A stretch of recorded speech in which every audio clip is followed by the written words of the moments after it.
late! Late! I've been waiting for you to summon me ever since you came here. Waiting and waiting and waiting.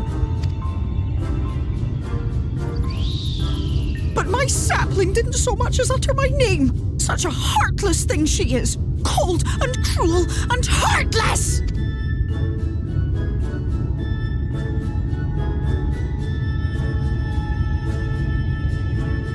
Another self-important little brat. Reminds me of my childhood.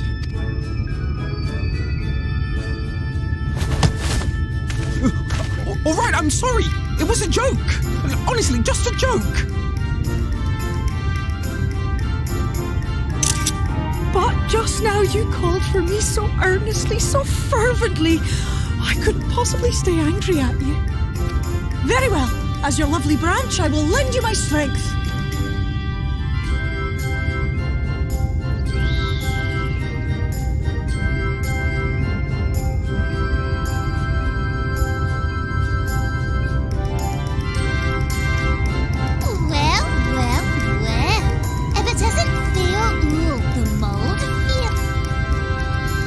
Long enough for you to think of any new games, though, apparently. If I were you, I'd be bored of myself. Now let me make something clear. That mortal is mine. No matter what you do, she will never be yours. Never, never, ever! Oh, not even a bit. But what about the others? Surely we can keep them. No, you can't keep them either. They're for my amusement and mine alone. If you lay so much as a finger on my sapling, I'll scatter the contents of her bag all over your precious village.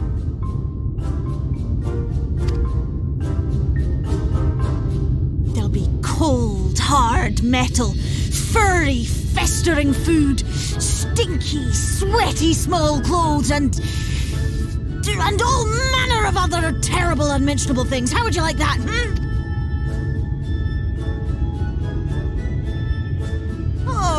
All right. But will you not at least let us play with the twins? Just while the others go and see Urianger?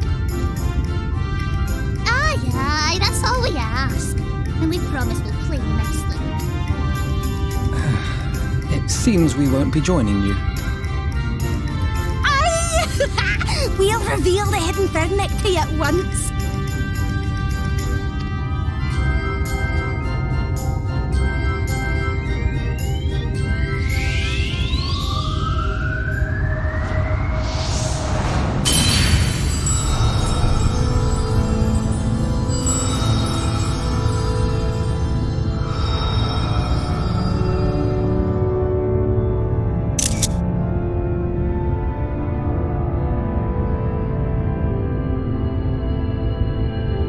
So this is the true Ilmeg.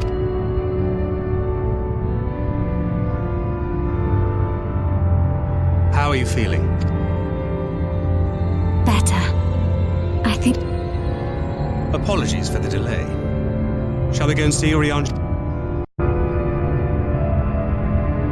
Your lovely branch is useful, yes?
Urianger! Unto a world weary of heroes, a hero wends her way. The Exarch did send word that thou wouldst seek me out, but ne'er did I imagine thou wouldst arrive so soon.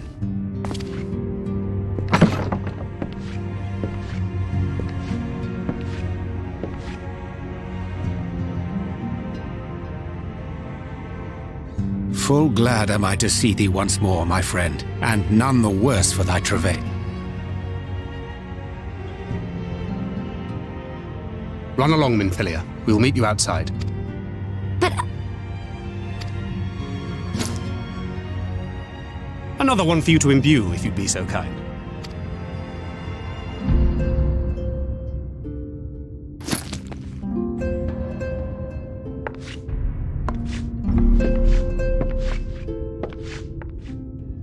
I take it thou hast met with our other comrades already?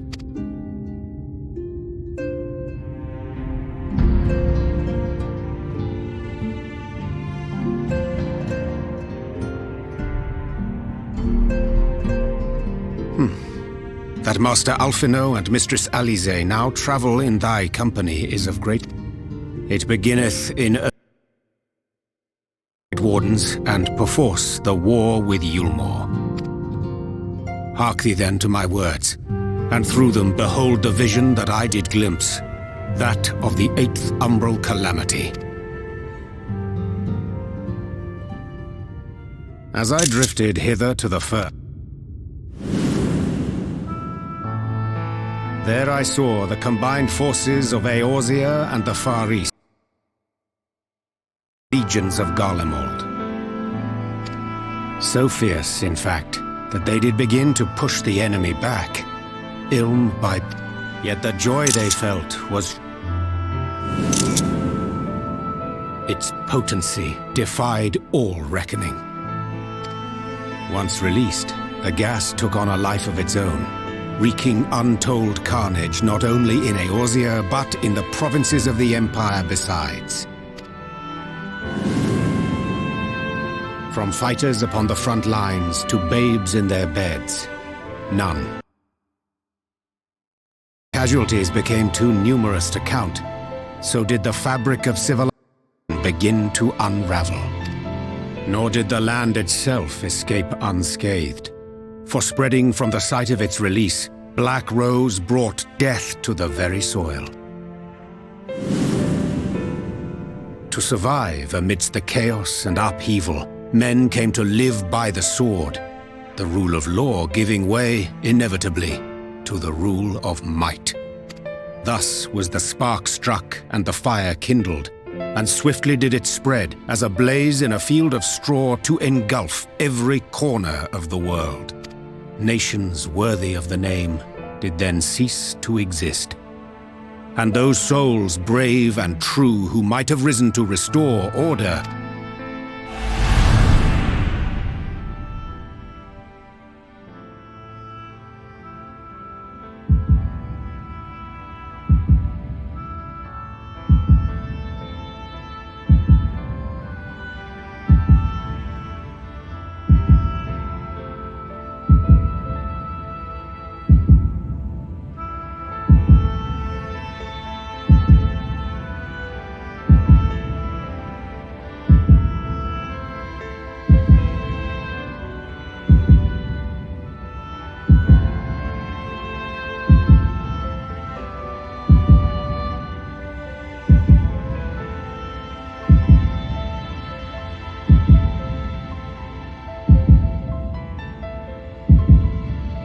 were no more.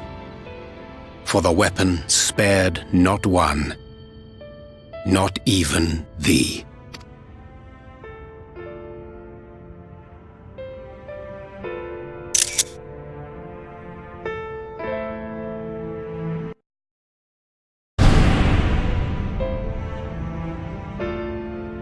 An endless age of war.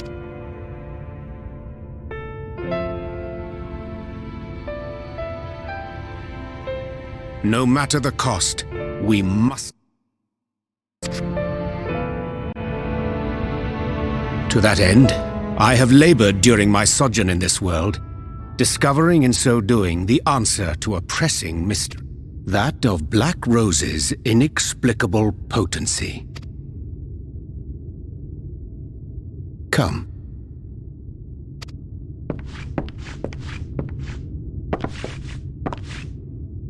Dost thou recognize yonder chart?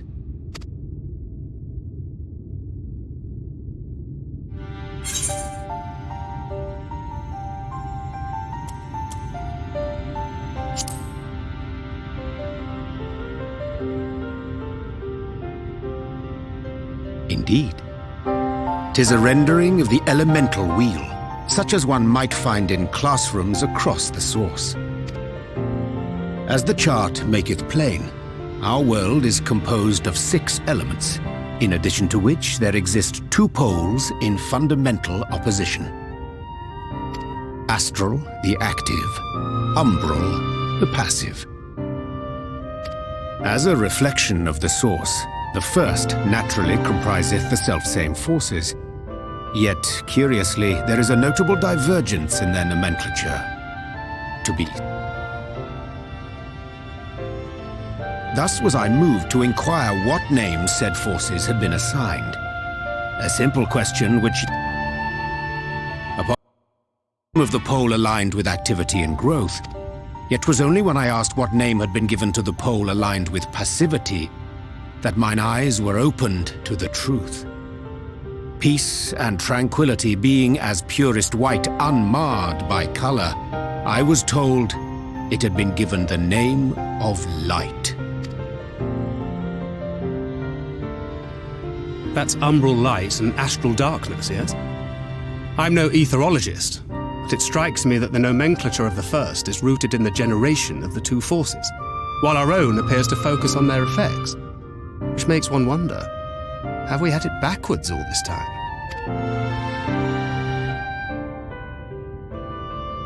'Tis indeed a compelling question, and one which beareth closer examination. Yet what knowledge we already possess sufficeth to explain the chain of events. The phenomenon of etheric thinning observed in the source is the consequence of light, the power of stasis, flowing in from the first to stifle the movement of ether within the land. And according to Master Alphino, Black Rose slayeth by halting the circulation of ether within living beings. Should such a weapon be unleashed even as the first were rejoined, replete as it is with light, We would have a disaster of untold proportions on our hands. A calamity.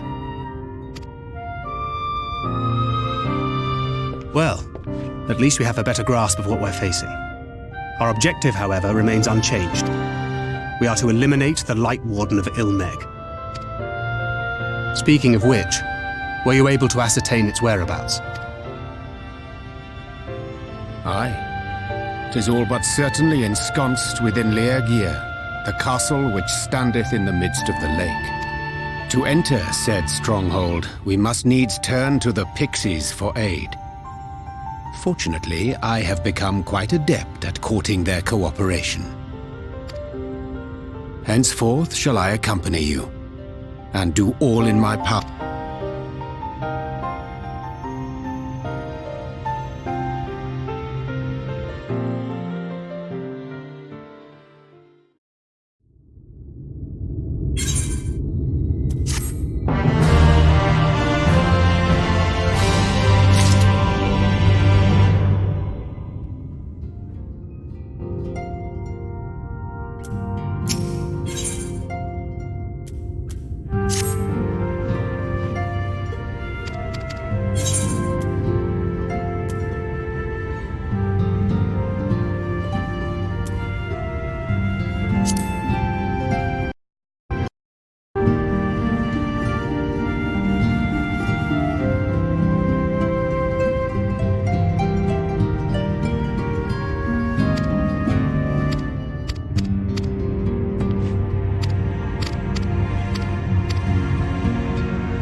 'Tis done. The pixies shall be well pleased with these gifts. Ah, lest I forget.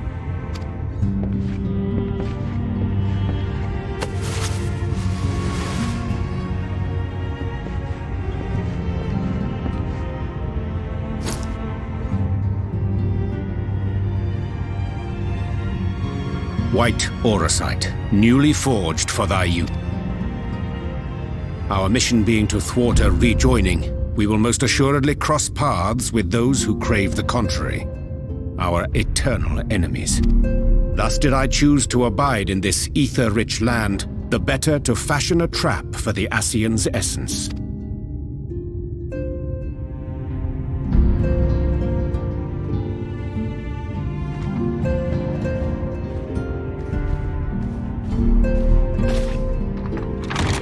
May I come in now? You may indeed, assuming you've finished.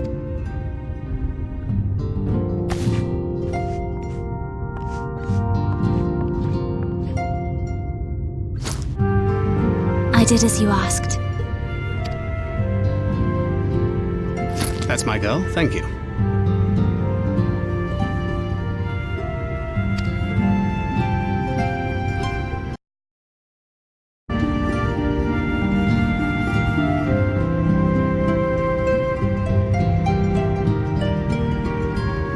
I should probably explain. Though my body remained behind in the source, its limitations saw fit to accompany me, which is to say, I cannot manipulate ether. I took up the gunblade for its defensive advantages, but on account of my little impairment, I cannot imbue the ammunition myself. Luckily for me, Minfilia has quite a talent for it. Minfilia, once we set forth, we are not like to return for some while. If thou wouldst choose tomes to take with thee. Really? May I? Of course, my dear. Yet have care thou dost not add overmuch to thy burden, lest I incur Thancred's ire.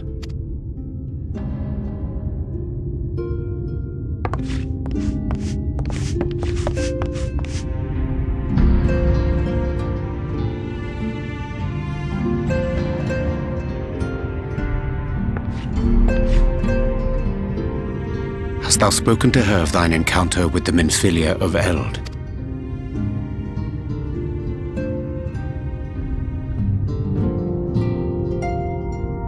Well, I suppose now is as good a time as any. As you know, I freed young Minfilia from captivity in Yulmore some 3 years past. Not long after, the two of us journeyed to the south of Armorane, to the edge of the Empty, where the flood was halted. It was there that she awakened. The Minfilia of old. My Minfilia.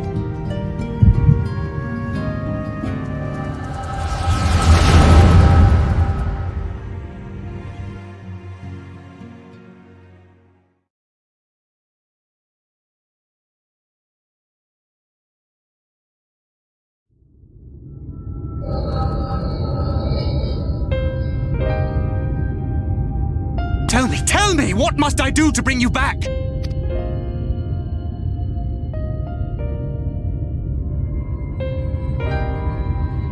My dearest Thancred, as I am now, I am no different from an Ascian. This child is but a vessel.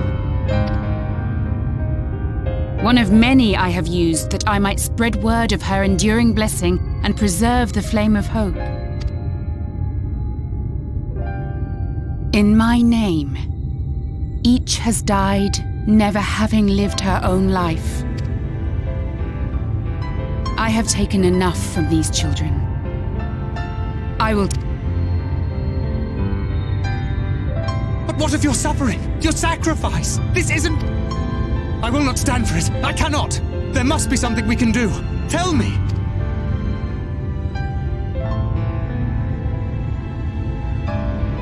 Should the day come when this child grows weary of fighting and wishes to cast it all aside, then shall I take up her burden. But should she wish instead to become the master of her own destiny, Then shall I bequeath to her my all. Imbued with the strength that I reserve for rebirth, she may come to wield my powers as her own. And what of my wishes?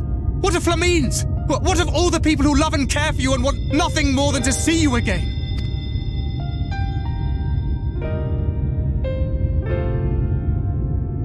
It is not their decision to make. It is hers. This child's. This Minfilia's.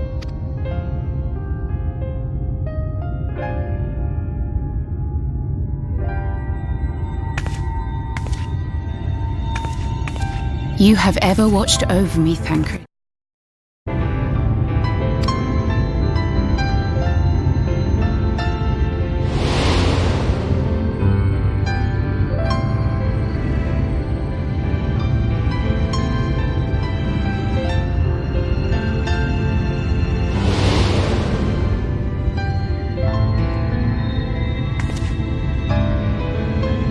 Now I ask that you do the same for her. Protect her. Teach her. There is much and more she does not know. She needs a guide to show her the ways of the world, or she will never find her own path.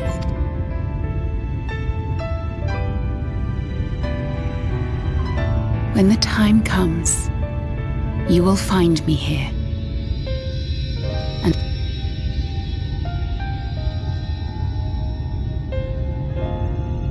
Minfilia, wait!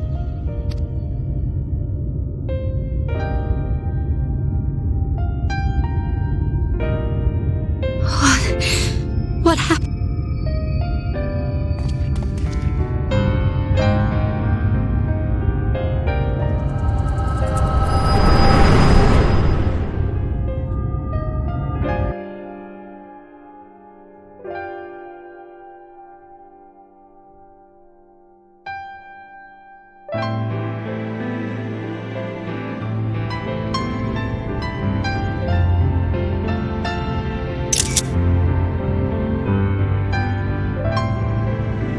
And then she was gone.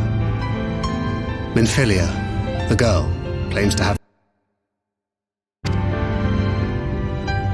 I have told her many things. Where we came from, what we fight for. But of that day...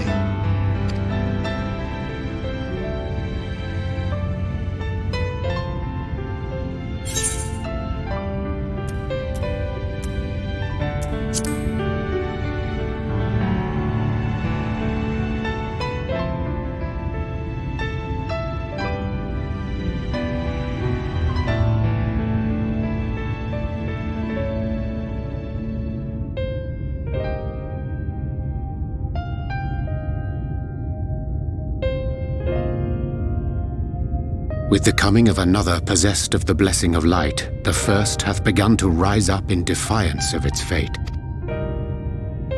The question remaineth, however, who shall take up the flame of hope which Minfilia hath borne for so long? Whether we will it or no, the choice must soon be made.